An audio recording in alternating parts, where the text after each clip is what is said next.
is that the reason why why this problem has become so intense is for a few reasons. One, the pastoralists from northern parts are bringing tens of thousands of cattle in addition to sheep and goats. And so they have pretty much overgrazed most of the communal lands in northern Kenya. And as a result, when you overgraze, that means that the root has actually been pulled out. And that makes it very, very difficult for several seasons to regrow that pasture unless proper measures are taken. Right now, there's not a real strong form of rangelands management, from what I've been told, and so as a result, they can't stay there because they have no resources for their animals. So another problem complicating this particular drought, Shaka, is that, as your listeners I'm sure are aware, Kenya is gearing up for its elections in August, and what has been happening is that some of the politicians have been alleged to be inciting their followers and their constituents, many of these pastoralists, to go down onto private lands and feel free to take what they need, which has further complicated this situation.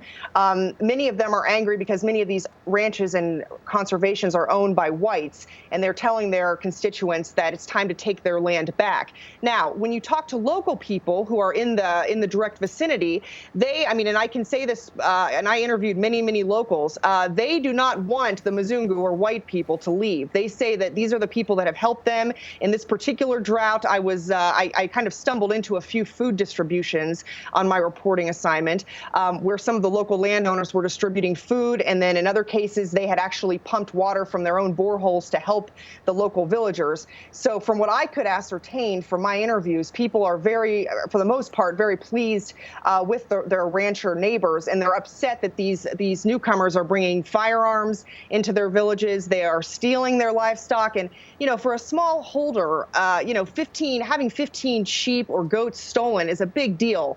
And so local people are not happy.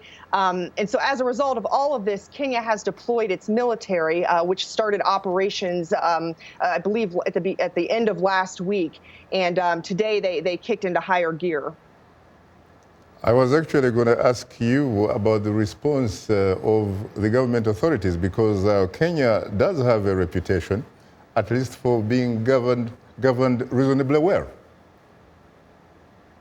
Yes, and this situation, because of its complexity, there have been some stops and some starts.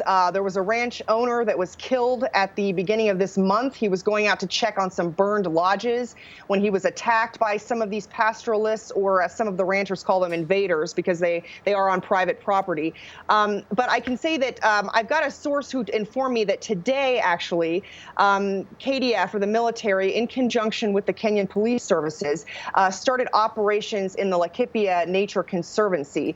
And apparently, from what I'm told, they didn't give proper notice, allegedly, to the pastoralists who were there. So they went in and started shooting cattle. Well, you can imagine that did not go over so well. And so up until about an hour ago, I was told that there was burning and shots fired at the Laikipia Nature Conservancy in Laikipia. Now, I tried to get in touch with the spokesman for the Interior Ministry to confirm what he knew from his side of the security operations, and he said he was going to be looking into it, and I have not been able to get in touch with him yet, but I'll keep working on that to see what the status is as of now. But unfortunately, it seems as though, and I can say that many of the locals that I talked to last week were concerned about the military being deployed, because they said that although they're happy for the extra security, they also realize that if it's not handled in a delicate way, if the military and the police operations go in guns blazing, so to speak, they are the ones left on the ground when all the dust has settled and the security forces are gone, and they have to deal with the retaliation.